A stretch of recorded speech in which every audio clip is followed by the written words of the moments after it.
ಜನ ಹಿಂಗೆ ಇರ್ತಾರಪ್ಪ ತೋರಿಸೋಂಥದ್ದು ಒಂದಾಗ್ಯದ.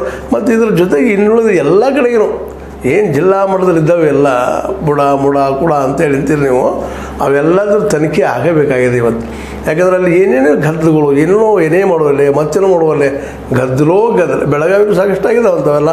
ಹೀಗಾಗಿ ಇವೆಲ್ಲದ ತನಿಖೆನೂ ಆಗಬೇಕು ಅನ್ನೋಂಥದ್ದು ಈಗ ಧ್ವನಿ ನಿಧಾನಕ್ಕೆ ಜನಸಾಮಾನ್ಯರಲ್ಲಿ ಮೂಡಲಿಕ್ಕೈತದ.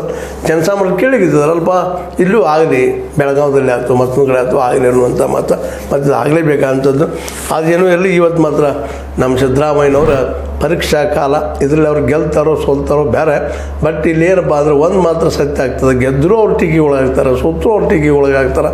ಮುಡಾದಿಂದಾಗಿ ಇವತ್ತು ಕಾಂಗ್ರೆಸ್ಗೆ ಒಂದು ರೀತಿ ಏನಪ್ಪ ಅಂತಂದ್ರೆ ಇದು ಭ್ರಷ್ಟಾಚಾರದ ಪಕ್ಷಪ ಅನ್ನುವಂಥ ಒಂದು ಹೆಸರು ಫಿಕ್ಸ್ ಆಗೋ ಜೊತೆಗೆ ಇನ್ನುಳಿದವ್ರು ಭಾಳ ಜನ ಇದರಲ್ಲಿ ಇದ್ದಾರಪ್ಪ ಬೇರೆ ಬೇರೆ ಕಡೆ ಅಂತ ಅನ್ನೋದು ಸ್ಪಷ್ಟ ಆಗ್ತಾಯಿತ್ತು. ಯಾವ ಭ್ರಷ್ಟಾಚಾರದ ವಿರುದ್ಧ ಒಂದು ಏನಪ್ಪ ಮೊನ್ನೆ ಚುನಾವಣೆ ಎದುರಿಸಿದ್ರು, ಇದು 40% ಅಥವಾ 40% 50% ಅಂತೇಳಿ ಆವಾಜ್ ಮಾಡಿದರು.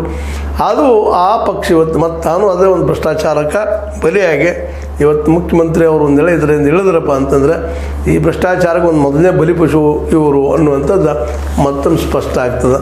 ಸಿದ್ದರಾಮಯ್ಯರಿಗೆ ಮಾತ್ರ ಈ ಘಟನೆ ಮಾತ್ರ ಅಷ್ಟೇ ಸುಲಭ ಬಿಟ್ಟು ಹೋಗುವುದಿಲ್ಲ ಅನ್ನೋದು ಇಲ್ಲಿವರೆಗಿನ ಡೆವಲಪ್ಮೆಂಟ್ ನೋಡಿದಾಗ.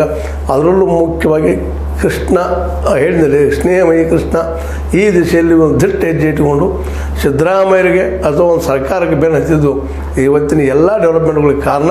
ಇದಕ್ಕೆ ಏನೇನು ಉತ್ತರ ಬರ್ತದೆ ನೋಡೋಣ, ಹೈಕೋರ್ಟಲ್ಲಿ ಏನಾಗ್ತದೆ ನೋಡೋಣ ಅಂತ ಹೇಳ್ತಾ ಮಾತ್ರ ಅನೇಕರ ಒಂದು ಏನಪ್ಪ ಅಂದ್ರೆ ಭ್ರಷ್ಟಾಚಾರನ ಹೊರಗೆ ಹಾಕ್ಯದ.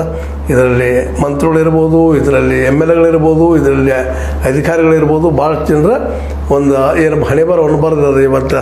ಇದರಿಂದಾಗಿ ಭಾಳಷ್ಟು ಜನ ತೊಂದರೆ ಅನುಭವಿಸೋದು ಮಾತ್ರ ನಿಶ್ಚಿತನ. ಜೊತೆಗೆ ಸಿದ್ದರಾಮಯ್ಯರು ಕೂಡ ಅಂತ ಹೇಳ್ತಾ ಇದು ನಿಮಗೆ ಲೈಕ್ ಆಗಿರ್ಬೋದು, ಲೈಕ್ ಮಾಡಿ ಶೇರ್ ಮಾಡಿ ಕಮೆಂಟ್ ಮಾಡಿ ಜೊತೆ ಸಬ್ಸ್ಕ್ರೈಬ್ ಆಗ್ಬೋದು. ನಿಲ್ಲಿಸ್ಲಿಕ್ಕೆ ಹೋಗಬೇಡ್ರಿ.